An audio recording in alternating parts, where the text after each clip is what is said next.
Hello and welcome back to two grumpy men about to take part in a golf lesson. I don't know why you're grumpy though. I don't know why I'm grumpy, to be fair. Just make sure. Welcome back to two very optimistic people about to start a golf lesson. So you've been saying recently that you've not been that confident out on course. No. Despite making some decent changes in here, we had a short blast where golf were really good, but then just regressed a little bit slightly. So Yeah. we've got quad set up, we've got 9 irons to start with. We will move into drivers. Let's see what's going off and let's see if we can get on top of it before it gets any worse. That sound good? Yeah. Beautiful. Let's get into it.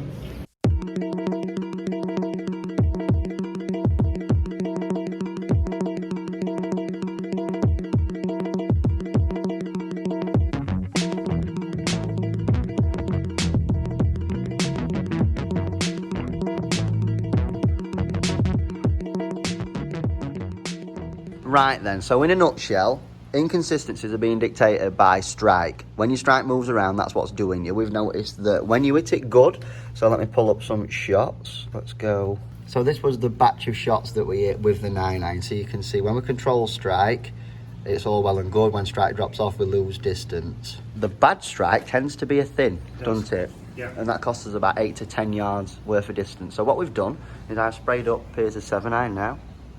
Let's see where strikes are. Let's see if there's a pattern that emerges. I've got an idea of what the pattern's going to be. And let's see if I'm right. I'm not going to tell you guys either what I think the pattern is. Just so that when it comes to it, I'm going to be like, yeah, that's exactly what I thought. I know what I think it is. Idea? Yeah.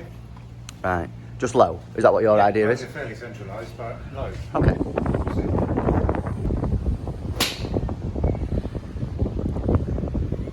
That was a heely push. That was my guess. Heel side. What, everyone, or just those push? No, I think you have a tendency to want to move it into the heel. Do it? Yeah. Very central. Yeah. Still a little bit heel side though. Let's keep going with this. What did you say? Maybe my thins are more heely than thin. Let's have a look at that pattern that's emerged on that club face. Apart from, we've had one, I don't know if you guys ever see that, we've had one, the last shot, which moved more central, but apart from that, everything's been down in that heel region. So, mission for us today is see if we can get that pattern consistently back into the centre. Yeah? The way that we do this, people have seen this on the internet, me do this before, it's a 2-ball drill. So you put 2 balls side by side, you have to miss the outside one, hit the inside one. Just like that, that's your mission. And if we set it up correctly, there should be roughly a golf ball in between the two. Just like that. Take that one away and then we're good to go. So what we're going to do, we're going to have a respray and then see if your pattern's moved. So we start to see a bit more consistency now. Yeah. Last 3 distances, what have we had? 153, 153, 153. That's carry with the 7-iron, yeah? Yeah. And then let's have a look at that wear spot, how it's changed. That is more like it, yeah? It's strike. Strike is the most, I think, overlooked impact factor out of everything. It's something that I try and beat as hard as I can into everyone that I teach. And even with someone like yourself, we're looking for the tiny incremental improvements to get you to where you need to be. If your strike is millimetres in the heel, we've got to get it back central. Yeah. We knew we were hitting it straight, didn't we? Yeah, face to path relationship is brilliant. Path is very straight. But then, like, you go slightly array for a couple of rounds and we think, what is it that's causing that inconsistency? I have no idea. Striking it. What do you think it's going to be with driver when we come to measure that? It's got to be the same, hasn't it? Yeah. What distance we got? 153. Let's have a look. Easy game, golf, isn't it? Just practice. Yeah, this is just a good bit of monitored practice now. So like we just said off camera, there's no point you just turning up hitting balls without spraying golf club, without measuring. The teeny tiny increments that we're talking about, you've got to get it from millimetres in the heel back into middle now.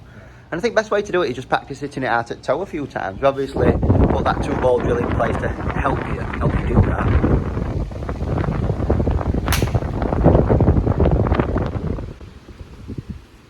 Let's have a look. It's difficult to tell us. Yeah, there's a little bit of a widespread going off, isn't there? But yeah, it's practicing with a purpose again now, just like we did last time with the wedges, or last time we were in here with the wedges. There's got to be a purpose with it now. So Piers has just asked me, when you take the outside ball away, what do you have to feel? What do you have to imagine? And I've shown him this. So what you guys have got to think at home is that even when you take a golf ball away, you've still got to imagine that there is a consequence of you moving golf club more to that side. So do you mind if I lend your club? So this, obviously in this instance, would be fatal. It's so important that we keep it this side and almost scare yourself to want to go more toe side. Obviously, with you having a strike bias that is heel, if you were to go toe side, I think it's only going to bring it back central then. So One thing that you just said off camera, I know we said it jokingly, but you're kind of right. So we had a speed session not too long ago. It's changed your strike bias. It's always a case of if we're going down the speed route, we always have to keep measuring what is happening with the other impact factors. Yeah. So it might have been strike today, it might have been on a different occasion, face starts to close to a path, open to path. We just have to keep on top of everything. There's 6 or 7 things that always want to move, and it's our job to make sure that they don't move, or they don't move as rapidly as what we've been seeing. So we've sprayed up driver now. Let's see. I know you obviously have an idea. It would have been great just to see you hit driver to see what your strike bias was. You have an idea now. I think we've both got an idea that it might be heel side. But let's just, I tell you what, let's just go for it. See where it is. And then if we have to move it, we can move it again. Not very healing. Low toe, just as we expected, yeah? Really so. Okay, so interesting developments with driver. We noticed that strike bias weren't as bad as we perhaps thought. I definitely thought it was going to be heel side, and it was not at all, was it? We've hit quite a lot of shots, and it is a little bit scattered, but for the most part, you'll notice that it is pretty central. One thing that we did notice, though, is that we were seeing low draw shots, probably a little bit too hooky, if anything. So an idea that we've implemented just for these last few shots, we're just trying to hit a fade from a square stance, would you say? So that's fair, and that's resulted into slightly higher shots, and definitely, I think, a lot more straighter and consistent. So let's see if we can do another. A little bit of a pull, slightly higher strike that time. Definitely launching higher when you do that. You know why that is, roughly?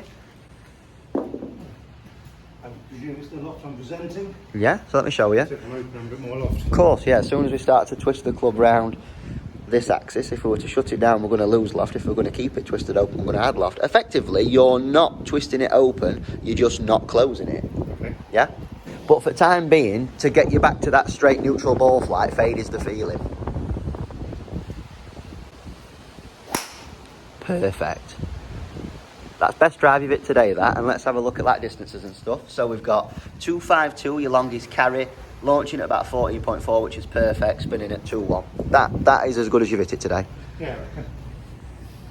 Well done. But it's a feeling that I am fading it, but it's not. No, that's it. That's what. The only time that I would go away from this feeling is if it faded too much, and then you need to go drawy again. It's that sliding scale, innit? A little bit heely. No. Wasn't it? No.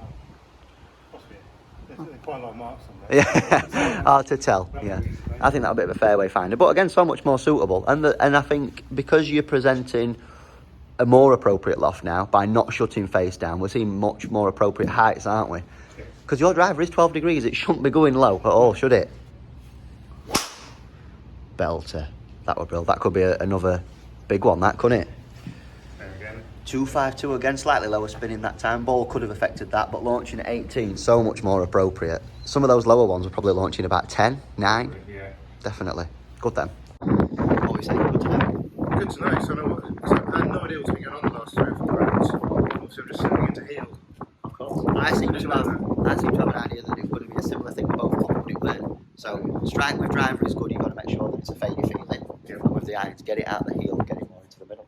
Yeah. Thank you. No problem. Super. Always good. You guys at home know what to do now. Got to like, got to share, got to subscribe.